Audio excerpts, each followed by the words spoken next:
Nothing Manacles are the new heavy hitter for Warlocks and have successfully brought the Void Warlock back to life and out of the shadow of Prismatic. I've finally gotten around to using them and now making a video/build guide for it. Very quickly, got to do the whole YouTuber beg, like, comment, sub, share, as well as following the Twitch down in the description. Any and all of that helps. Okay, thanks. Enjoy the video. Let's start with what was changed that makes Nothing Manacles so good now. First, the changes to charge scatter grenades via the Chaos Accelerant aspect. These changes were that you create more Seekers, increase the damage of these Seekers by 25%, and making the Seekers track better and last longer. This is relevant to Nothing Manacles because your grenade from Nothing Manacles is just the exact same as Chaos Accelerant. Nothing Manacles itself also received an on-kill effect that will spawn more Seekers when your grenade kills an enemy, and these Seekers will continue to chain kills into more Seekers when they get kills, similar to something like Sunshot or Graviton Lance. While not new functionality, Nothing Manacles also grants an additional grenade charge. Moving to the subclass, how should you be building into this? We'll start with the aspects, which might be what differs most from person to person, as I believe you can make an argument for any combination of the three aspects. What I've landed on is Feed the Void and Chaos Accelerant. While Feed the Void should be obvious, as the Valor is still insanely strong, why would I pick Chaos Accelerant if Nothing Manacles already provides the exact same effect? The only benefit you receive from Chaos Accelerant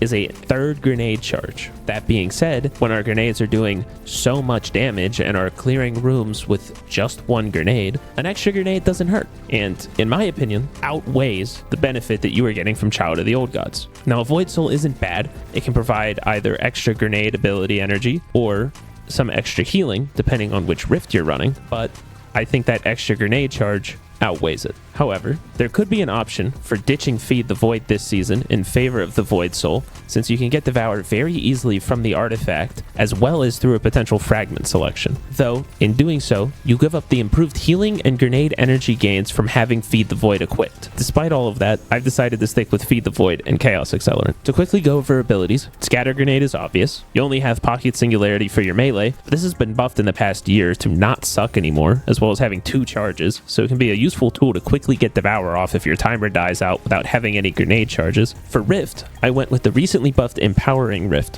which now grants grenade and melee energy while standing in it, though you could run a healing rift if you feel you need it. And finally, for Super, I went with Slovo Bomb, as the damage is a whopping 10 damage lower than Vortex, but does all of that damage instantly. If you wanted to use Nova Warp, you could, but people will look at you like you are insane. Moving on to Fragments, I'm running Undermining, so the Scatter Grenade will deal more damage, as well as synergize with the weakening perks inside of the artifact. Persistence, so Devour can last for 15 seconds instead of 10. Then these last two are more flex picks and can be switched out if you desire. But I have Expulsion, so ability Final Blows make targets explode, which sounds great on paper, but it's completely overkill, and you know, is more just like a feels good thing rather than an actual insanely strong effect here. And then finally, I have Echo of Harvest, which creates an Orb of Power and a Void Breach when defeating a weakened target. This will be happening off cooldown every 10 seconds very easily. The other fragment worth running, and what I might fit into this build after the artifact changes,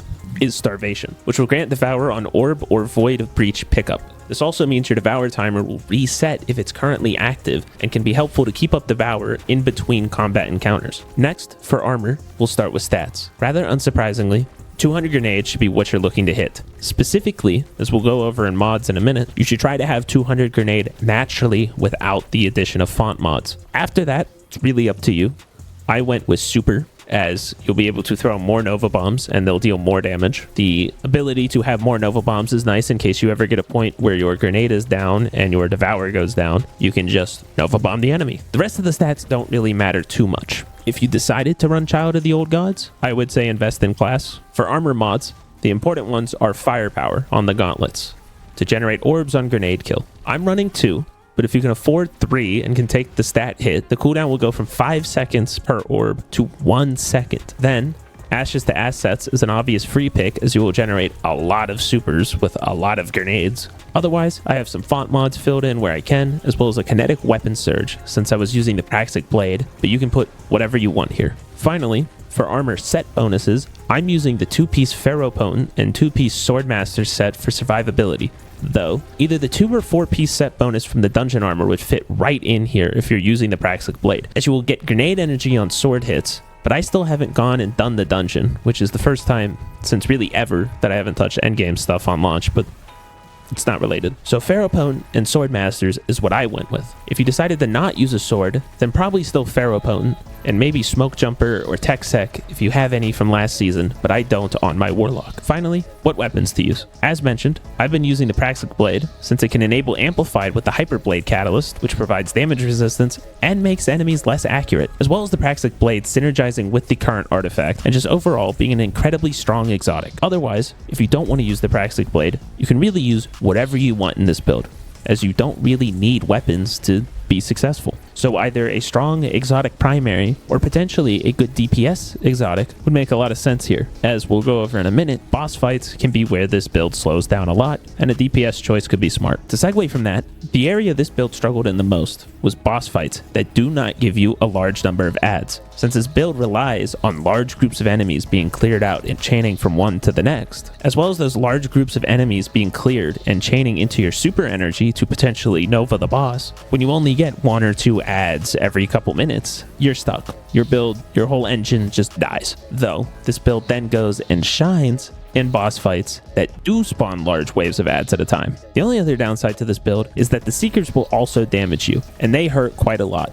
especially in environments where you are taking more void damage, or potentially with grounded active and you jump, you will likely be killing yourself. But this is fairly easy to avoid and to simply not position yourself in a spot where you're going to blow yourself up. But it is still worth noting. Otherwise, it's going to be all for today. If you enjoyed, then liking, sharing, and commenting all help, especially for a channel like this one, as well as subscribing if you're new and checking out the Twitch down in the description, and I'll see you in the next one.